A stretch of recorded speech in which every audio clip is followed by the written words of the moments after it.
So I'll be talking about Peloton. Who's recording? I got it. Oh, okay. And just going through their product line, their quick come up, and a few things about the company. So first off, company background. So they were founded in 2012. Their first prototype bike, which was kind of like, I mean, it's not as nice as a bike now. Is it good? Is it recording? Yeah. All right. So some call it now the Netflix of fitness just because of their grand come up within like 7 years, I believe. And the idea was actually created by a Barnes & Noble e-commerce executive, John Foley, because he came to them and was like, when I work out in a group setting, it's much more beneficial for not only me, but the rest of the group. And he just feels it's more enjoyable and a better experience overall. So the first product that I'll touch base on is the Tread. They call it the Tread, but it's treadmill. This one I thought was way too expensive. It's $4,295 just for the basic package. Now, the upgraded packages are just like, you can get like Peloton shoes or like rubber bands or like something simple like that. But it offers live total body training at the tap of a button. You choose from walking, running, you can even do off treadmill workouts. They have like a boot camp and stuff. And then they also give you metrics for your progress and motivational like things as you go along. So their breakthrough product, which by a show of hands, who's ever seen like the Peloton commercial? I kid, so most of you. So this is kind of like their bread and butter. It's only $2,225 for the basic package, which, I mean, I say only, but I mean compared to the rest of their products, that's kind of inexpensive. So this bike broke the at-home workout experience for a lot of people. That I've seen a lot of testimonials that just say like it's just like uncanny when you step on that bike, you put on your headphones, it's like you're in that spin class with the rest of the group. And what I thought was cool is they provide real NYC studio classes from home because they have their own studio in NYC that they opened, I believe, in 2014. And it's live stream right to your kiosk and real-time metrics for motivation as well, just like the Tread. And then they offered this pretty recently, I believe, 2016. But I think this is kind of like the coolest feature of them, other than the bike, other than their like intuitive technology. So it's a subscription service, so it's basically like you can like have a tablet or like a laptop or anything. It's $19.49 per month, and you can use this on a bike/treadmill without even their own products. So I know a lot of people, like my parents personally, they have like an elliptical or like a bike or a treadmill in their basement. So this has been sitting there collecting dust. And so you can get the subscription, and then you just put it on top of your treadmill, and then you interact with the live trainer as you go. And I thought that was cool because they're kind of like, you know, just branching out like, hey, we know our product's expensive, but if you got something already, like you can still use our service. So that offers a wide variety of workouts, including yoga and stretching. You can filter through thousands of classes, whether it be live or just through their archive workouts. And then also you get metrics and progress from every workout every time you use it. So their competitive edge is their variety for the live trainers, from their NYC studio, like I said before, to their archive workouts, which I believe they said they have over like 1,000, so something crazy variety based on the type of device you're using. And then it brings the same environment of cycle class to your home, like I said. And then customers are very loyal to this brand, also to their well-developed Facebook group and community, which, you know, people just interact on there and just, you know, say, oh, I love this, I love that, I'll try this workout, blah, blah, blah. And so the subscription service, like I said, without the Peloton is only $20 a month, which is cheaper than my gym at home, and that's probably cheaper than most gym memberships, especially in NYC. So I thought that was a pretty cool thing.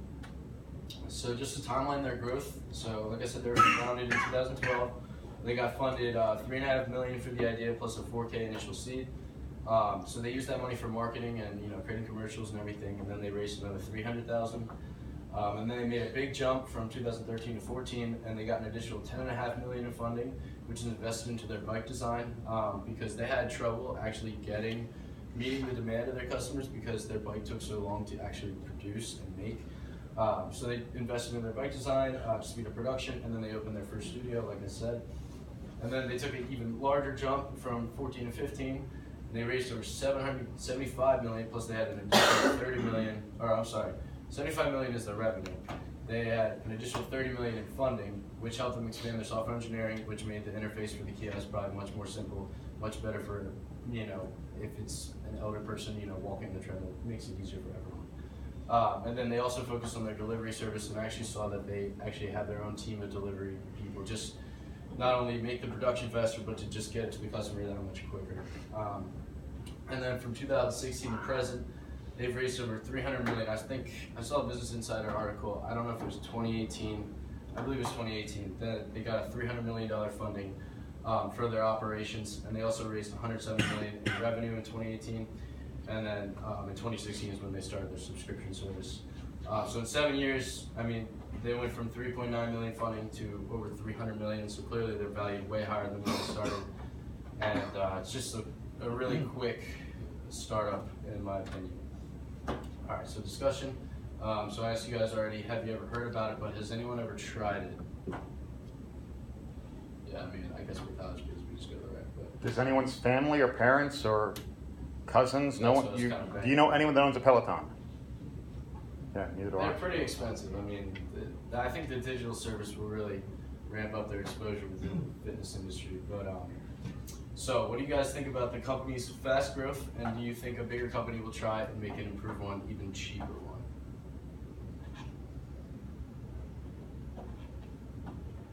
I feel like everything gets knocked off, so like someone has to like step in and make it keep going. Yeah, I feel that. I bought like a stationary bike for like $70. Yeah. I feel like you can just get that and then just plop Exactly. some sort of tablet on for like $100 tablet, $200 maybe. Just make it a lot cheaper. A lot cheaper. Same experience. I mean, their bikes are like state of the art, but I mean, personally, I wouldn't pay $2,000 for a bike. So, I know probably most of you wouldn't purchase the bike, but the subscription, how does everyone feel about that? I would just say it's a good cheap way to, keep people from using, or to have people use your product without, spending all that. I mean, you want them to spend the $2,000 on the bike, but I think they came to the realization, they're like, if they can spend $20 a month even, Exactly. have it be a couple hundred customers, they'll make good money. yeah, I saw some percent, I think at least 10% of their revenue was from the subscription service alone. So that just shows like even $20 adds up. Is the subscription cheaper than like spin classes? I would say so. I mean, unless your gym offers spin classes like exclusively with your membership. I mean, that kind of varies, from gym to gym or whatever. But I mean, NYC, you gotta think you're paying at least like $30 for a gym membership, probably more actually. And if they offer spin classes, great. But if that's the only reason you're using that gym, then you're gonna go with this. You know what I mean? If you have a bike at home. Yeah, because they might be able to steal like some of those people that are taking actual classes that maybe don't want to like be actually like they want the benefits of like being in the class, they want to be pushed, but they don't want to like actually be around other people. Yeah, just makes everything very convenient. If you just wake up, do this in the morning every day, and you still get that same feel like you're going to the gym. You're with a bunch of people, so you're motivated to do the things that everyone else is doing. But the trainer, I watched the video, and the trainer, it's pretty intense. I mean, they're not messing around. They're making you push yourself, and it's pretty cool. Lastly, do you think this could make classes at the gym obsolete in the future?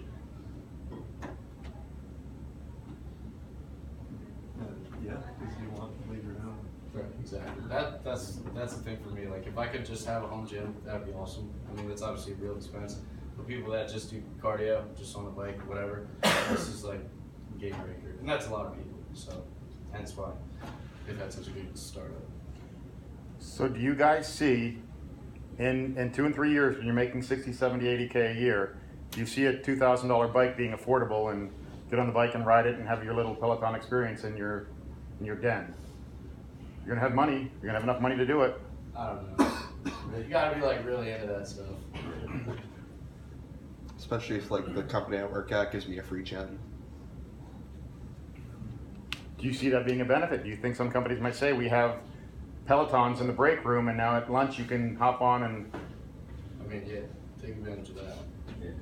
So do you see because I know some companies that have gyms on site, like a workout room. If they had a line of these Pelotons, would you like, yeah, I'm doing that? I mean, I would definitely try it. That seems pretty cool. Like the video on their website is like it's pretty awesome. They make good videos. Good. This is like geared towards like pro cyclists that like do on the Tour de France and like all that crap. Like can afford it. I don't think that's their market, just because like I'm sure those guys they know what they're doing, and like they're motivated just based on the fact that that's their profession and that's how they make their income. But I mean, not to say that they won't try that in the future, because the live trainers, I mean, they're state-of-the-art people, you know what I'm saying? But I don't know, maybe. It's to get that gym experience at home. I mean, that Exactly. group, that crowd experience of being pumped up and you belong to something, not just sitting at home riding a stationary bike. You're in a team. I think that's what they're feeding into. That was like the main review that I saw. Like people, like 10 people in a row said, like when they put on the headphones, it feels like they're in that swing class and they're all working together. You know, just motivated. You know, makes you get So to it it's- faster. I think the demographic is people like you in 5 or 6 years. I mean, young professionals with a bit of scratch that want to stay healthy, but don't want to have to go a half an hour to the gym, work out for half an hour, and then half an hour back home. We can just hop on and in half an hour, 45 minutes, you're done. Yeah, And what's that? You're saying an hour a day. There's got to be a value to that. yeah. And you can choose like the length, the Yeah. difficulty, the trainer, whatever it may be. Because I don't see your grandparents doing this. I don't see your parents doing this. It's you guys. It's you in the next 10 years, I think, is their target market. I wouldn't say our parents' age, but I could see like some like 40-year-olds, like 45, just getting into this that are like, in shape and healthy and everything. But